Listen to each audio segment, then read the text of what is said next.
కోనసీమ జిల్లాలో తనపై సోషల్ మీడియాలో పోస్టులు పెడుతున్నారంటూ ఓ మహిళ చేసిన ఫిర్యాదుపై టీడీపీ నేత మహాసేన రాజేష్ ఇవాళ జిల్లా ఎస్పీని కలిశారు. మల్కీపురం పోలీస్ స్టేషన్లో తనపై నమోదైన ఫిర్యాదుపై నిజాలు నిర్ధారణ చేయమని జిల్లా ఎస్పీ బి కృష్ణారావును కోరారు. వైసీపీ వాళ్ళు ఒక మహిళను అడ్డుపెట్టుకుని తనపై తప్పుడు కేసు పెట్టారని ఆరోపించారు. వైసీపీ ప్రభుత్వంలో తనను కేసులతో వేధించారని, ఇప్పుడు కూడా టీడీపీ ప్రభుత్వాన్ని బదనాం చేయడానికే వైసీపీ వాళ్ళు తనపై కేసు పెట్టారని ఆరోపించారు. సోషల్ మీడియాలో తనపై టీడీపీ ప్రభుత్వంపై తప్పుడు ప్రచారం చేస్తున్నారన్నారు. అందరికీ జై భీమ్, నమస్తే అండి. ఈరోజు అంబేద్కర్ కోనసీమ జిల్లా ఎస్పీ గారిని మేము కలవటం జరిగింది. ఎందుకంటే గతంలో 2-3 రోజుల క్రితం ఈ జిల్లా నుంచి ఒక తప్పుడు కంప్లైంట్ ఒకటి నా మీద ఫైల్ చేయడం జరిగిందండి.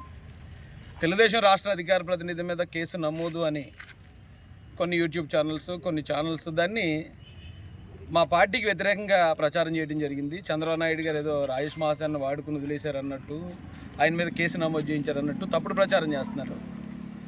అయితే దానికోసం మేము గౌరవ ఎస్పీ గారి దృష్టిలో ఈ సమస్యను పెట్టి, ఏమంటే ఇది కంప్లీట్గా బేస్లెస్ కంప్లైంట్ ఇది. ఎందుకంటే జనవరిలో జరిగింది అని చెప్పి నవంబర్లో కంప్లైంట్ ఇవ్వడం ఏంటనేది మాకు అర్థం అవ్వలేదు. జనవరిలో జరిగినప్పుడు వారు వైసీపీ సానుభూతి పరులు అయినప్పుడు వాళ్ళ గవర్నమెంట్ ఉన్నప్పుడు కేసు పెడతారు, కానీ మా గవర్నమెంట్ వచ్చిన తర్వాత ఇప్పుడు 9 నెలల తర్వాత ఇప్పుడు కంప్లైంట్ ఇవ్వడం అనేది అక్కడే తెలిసిపోతుందండి అది ఫేక్ కంప్లైంట్ అని వారి దృష్టికి తీసుకెళ్ళడం జరిగిందండి. వారు కూడా దాన్ని పరిశీలించి మేము ఖచ్చితంగా వీటన్నిటి మీద ఎంక్వైరీ చేస్తామండి. ఎంక్వైరీ చేసిన తర్వాత దీని మీద తగు చర్యలు తీసుకుంటాం. మీరు తప్పు చేయనప్పుడు దేనికి మీరు టెన్షన్ పడాల్సిన పని లేదని చెప్పారు. అయితే నా బాధ ఏంటంటే నాకేం టెన్షన్ లేదండి.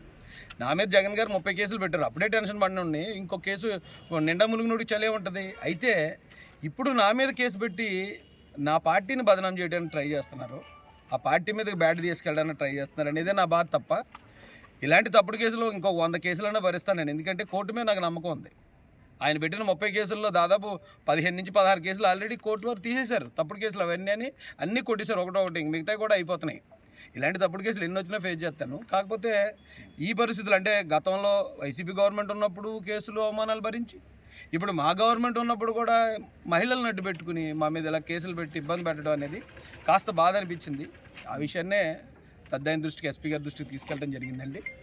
వారి మీద నమ్మకం ఉంది, కోర్టుల మీద నమ్మకం ఉంది. ఎందుకంటే తప్పుడు కేసుల్లో అరెస్ట్ చేయడానికి ఇది వైసీపీ గవర్నమెంట్ కాదు, ఇది తెలుగుదేశం కూటమి గవర్నమెంట్ కాబట్టి ఖచ్చితంగా ఎంక్వైరీ జరిగిన తర్వాతే ఏదైనా ఉంటుంది కాబట్టి ఖచ్చితంగా దాని నుంచి నేను బయటకు వస్తాను. కానీ ఈ లోపల జరగాల్సిన బ్యాడ్ ఈ సోషల్ మీడియా ద్వారా కేసు నమోదు అయిపోయింది, అరెస్ట్ చేసేస్తున్నారు, రేపు అయిపోతుంది, ఎల్లుండి అయిపోతుంది అని చెప్పి ఈ తప్పుడు ప్రచారాల వల్ల ఈ రోజున 11 సీట్లు పరిమితం అయ్యారు. అయినా కూడా ఇంకా బుద్ధి మార్చుకోలేదు. వాళ్ళకి మంచి బుద్ధి కలగాలని కూడా కోనసీమలో ఎవరైతే ఫేమస్ దేవుడు ఉన్నారో వారు వాళ్ళకి మంచి బుద్ధి ప్రసాదించాలని హృదయపూర్వకంగా కోరుకుంటానండి. జై భీమ్, జై భారత్, జై మహాసేన.